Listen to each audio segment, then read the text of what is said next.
Hi, I'm James Shillinglaw, and I'm here on Riverside Ravel on the Rhone. We're actually in Lyon on the final day of a wonderful cruise. I'm here with Stephanie Vasileva, who is the shore excursion manager, who's been directing everything we do, because it's not just all about the ship, the river ship we're on. It's also about the wonderful places we go on the Rhone. And believe me, this is a river I think your clients will find as fascinating as anything in Europe, whether it's the Danube, whether it's the Rhine. Those are the ones everybody goes on, the Douro, but this one is actually very special. We're going to talk about what we did and what we saw on Insider Travel Report.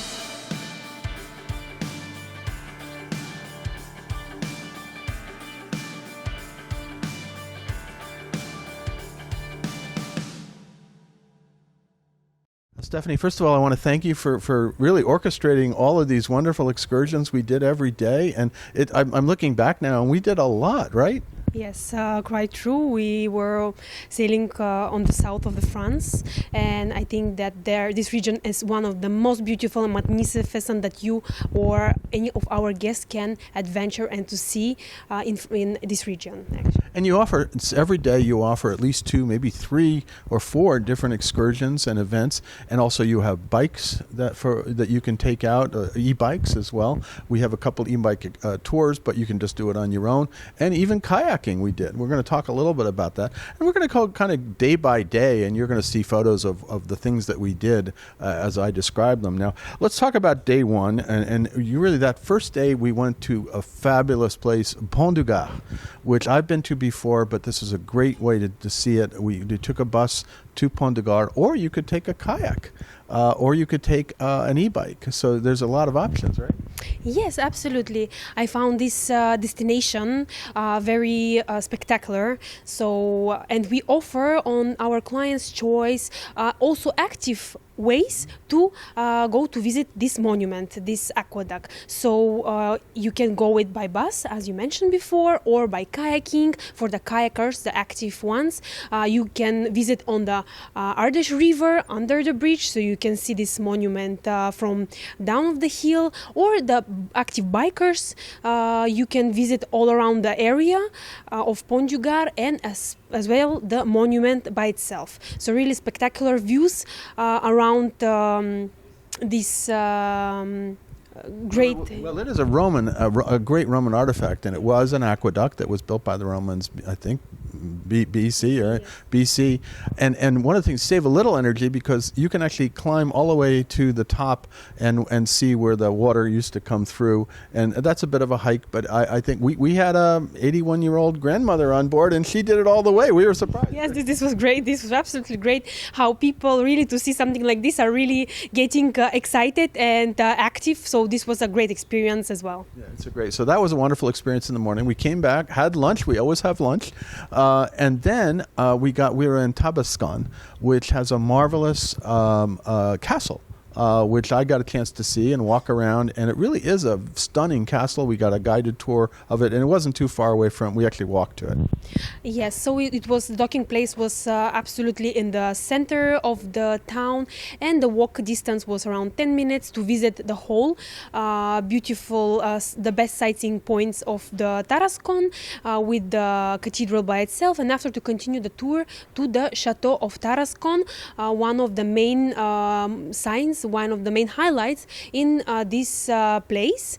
And as well, yes, I can say that it's very beautiful castle, chateau, with a lot of history, and it quite take place. It stay quite saved over the years, so it's a very beautiful chance to explore also from the top of the chateau, to see all the region with all of the beautiful views. And it was for a while a prison too, but we will go into that. It had a great history to it. We went on through all the rooms.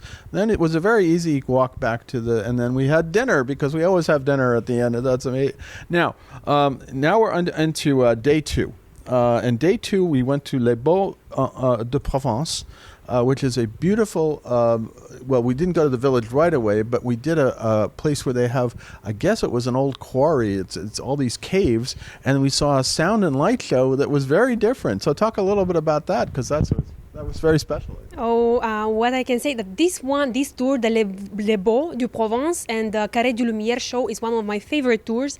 I definitely recommend it to all our clients and all our guests. So you will have the chance to visit the second biggest Carré du Lumière show in France, because the first one it's in Bordeaux, and here in south of France is the second one, where we had the chance to see actually this year the whole idea of the light show was the Egypt history, followed by some Oriental historical moments. It was painters in France who've been influenced by the Orient, and then it was a double feature, so we got to see two. But that's not always what you're going to see, because there's always, and it's all projected. You're in the middle of this big cave, this hollowed out cave, and it's projected against the wall. So it was, and with music, of course, right?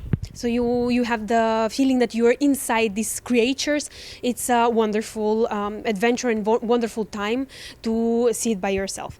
Afterwards, we continue actually to explore the small medieval village of Les Beaux. Which was amazing. I mean, beautiful. Gorgeous. It was gorgeous. Absolutely. All the views of the whole this region, you can see it in your hands. It's spectacular. Really must go.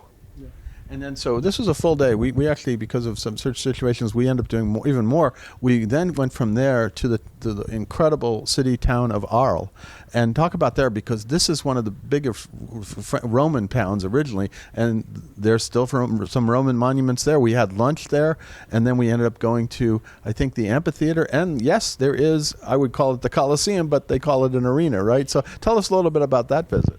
Yes, so city of Arles usually is our one of the last cities, and because it's focused on that place, so many historical facts and so many history that you can know about this time from the BC, and of course the highlight is the arena by itself, the amphitheater, gorgeous. This is the second Roman historical theater, biggest one in this region. The first one is in Nîmes, so definitely they have some corridors that they are making exhibitions as well there, and during the summer is one of the most visited places, and from there we are actually sailing down the Camargue, and we have our beautiful Camargue tour. With the ship. So as well, one of the main, let's say, tour cities, I can say that Arles is, because from there we are visiting the Camargue, Aix-en-Provence, and all of these charming villages that are part of the UNESCO heritage. So next we went on day 3. We had a marvelous walking tour of Avignon, which many of you know. I mean, for me, it's always sur le pont d'Avignon, on y danse, which everyone knows. And we got a marvelous walking tour of the city. Again, incredible. There's a papal palace there, and also incredible views as well, right? Yes, part of the tour of the overview of the city is the visit of the Pope's palace. Of course, it's the belonging of the decision that our clients make. You can visit the city with or without it. As well, we are visiting the fabulous Pope's Palace Garden, which is on the top of the hill with of the view of Pont du Gard, which make this place so special, especially during the night as well. You can see also the historical gates of the city that were protected on that time, the whole city by itself. And yes, also we have a lot of charming streets and restaurants with the local Les Halles, the market with the local delicacies inside, and also a lot of cute and charming shopping streets where you can try also some Provençal, typical for the region things, and the food and drinks and so on. So you can, and they give a lot of time, free time to every one of these tours. They give you free time to sort of explore on your own, and so we enjoyed that. They have go through the city walls, and then we got back on the boat, on the ship, and we went to one of my favorite excursions, which was to Chateauneuf du Pape, which is the famous wine town where we got a chance to go to one of the wineries, and have a whole wine tasting, which was, you were there. I remember that one. Yes, I was there. I don't miss this one. Yes, I can say that, yes, for the south region, Chateauneuf du Pape is one of the key regions that are famous with the wine. So this make this tour more special because we have the chance to visit one of the famous wineries that are kept from family to family, the winery Boisson, with our host Florence. So He's very good at explaining wine and not telling you how to taste it. Yeah, I mean, a lot of us have done this kind of thing, but I thought his presentation was excellent. Absolutely, he was very passionate on what he was doing. He was a great sommelier and a great guide. So definitely, the time spent there was really pleasant, and all the wine varieties that we had a chance to taste and combined with cheese make this tour a great end of our historical day. No, and that was a great day. So that was the end. Now day 4. Because we came back and actually had some of those wines on board, because they do have a lot of Côte d'Aron wines here, which is wonderful. So day 4, again, we got hung up a little bit on the lock. As I said, these locks are much smaller, so you have to. So we got a little delayed, but that didn't mean we couldn't see a lot of stuff. And so when we finally got off the ship, we were actually our destination was Viviers. And some people had a chance to go up into the town. It was pretty hot that day. It's been really sometimes incredibly pleasant and sometimes hot, because we are in the middle of July. So you had to sort of plan for that. And then we started for a visit to Grignan and the chateau, which is incredible. I mean, these fields of lavender in front of them, and it was a hot day, but we walked all the way to the top of the chateau, right? Yes, so definitely Viviers is one of the main highlight points for the most famous tours, let's say like this. So if you are truffle hunter, this is the great place to. We did, and that's one of the things. In the middle, after we did the chateau, we went up there. We went to the truffle farm, which is really one of the biggest truffle farms there. I was amazed. It's this guy and 2 dogs, right? Yes, as well the lavender fields. For those of you who really are wishing to see, the best period will be June and July to see these gorgeous and magnificent places full with lavender fields. Viviers is one of the best points for this kind of tours that we are offering them. And yes, Chateau Grignan, I can say, is very historical and beautiful place, which is located on the top of the hill, and from there also you have some views of the lavender fields, so it's a great shooting spot, let's say like that. And after that we are continuing usually to our truffle farm and the truffle hunting on one of the local producers of the truffles, where we will meet the owner by itself with the 2 most beautiful Labradors that I've ever seen. Beautiful Labradors, and you sat there and you watched them. I think we got 5 or 6 truffles while we were watching, right? Yes. So it's a great. They really are well educated, let's say like this, and very professional. So it was a wonderful time, even though it was so hot. But it was a wonderful time to see the whole procedure, the whole process of this, let's say, truffle sport. Well, then at the end, you get into the house of the estate, and you get to finally eat the truffles and drink. I drank some rosé wine and ate truffles in the cool. So it was a perfect way to recover. And if I recall, it was you or someone else bought some of the truffles and brought them back for the chef here. Yes, absolutely. Here on Ravel, we are using almost everything local products. So we are using the local wines, the variety of them, the Chateauneuf du Pape, of the Rhone, of Tannes-l'Hermitage. All of this, everything is local on the ship, as well the truffles, as you saw me buying. Yes, it's for our menu. We had some of those last night, actually. Oh, great! Very nice to hear as well. The cheese, everything. It's typical and typical French from the heart. Absolutely. So then, and a lot of in the evening, a lot of people. Unfortunately, not me. I have to work too some nights. But everybody else went up to Viviers at night, which I hear was a very lovely tour with a wonderful guide. Right? Yes, Viviers evening walking tour is a great. Let's say, great chance to experience the whole history of Viviers by itself during the evening. Like this, it will be not so hot, it's not so, yes. However, it's very pleasant and charming with all the colors, with all the light from the sunset. So definitely a tour to be recommended to visit. And then, of course, we got back on the boat. It was time to go on, and we then moved the next day 5. We had a walking tour of Tournon, which is one of the most famous regions of in the Côte de Rhone. And on one side, they have wine on both sides, but the one that some of you may know more is the Hermitage. And we were actually on the Hermitage side, but we walked over to the village on the other side of the bridge, and it was actually, I loved the tour. It started out, it was the first day, it's the only time it rained, but it was nice because it cooled off things, and then it got nice, and it was a lovely village on the other side. So that was a lovely tour as well. Yes, Hermitage, as we already know, and we already saw, it's split on two. The Tournon is the old part, and Hermitage is the newest part of this city. It's famous with the wine, of course, with their own wine, and with the chocolate. One of the biggest chocolate factories, as we already know, the Valrhona chocolate, is located exactly there in Hermitage. And you do a tour that afternoon. Many people went off to see the Valrhona chocolate, and it's a really good. I've seen it before. It is an amazing way to experience the chocolate here. And then there was another tour, which I didn't get a chance to go on, which was to the Palace of Ferdinand Sal. Talk a little bit about that, because I missed that one. Oh yes, so this monument is protected by UNESCO. It's incredible. I can say that it's one of the best highlights also in Hermitage. So whoever would like to visit it, it's a very interesting fact that everything was made by himself, by the Ferdinand. It's not a chateau they live in, though. No. He created this, let's say, castle for his daughter.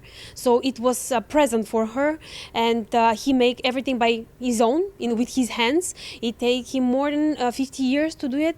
So every stone by stone, he was collecting from a village beside and bringing it every evening after his job, because he was working like a postman. So he was bringing everything in one small trolley and building every evening, every single moment of his free time in order to create something spectacular for his family. Well, I'll have to come back for that one, because I missed that one because I was doing the other things and walking around. Now, that pretty much was day 5. Now, day 6, which is today, actually, when we were here, there was a panoramic tour of Lyon, which I unfortunately didn't go on, but I took lots of we walked into Lyon.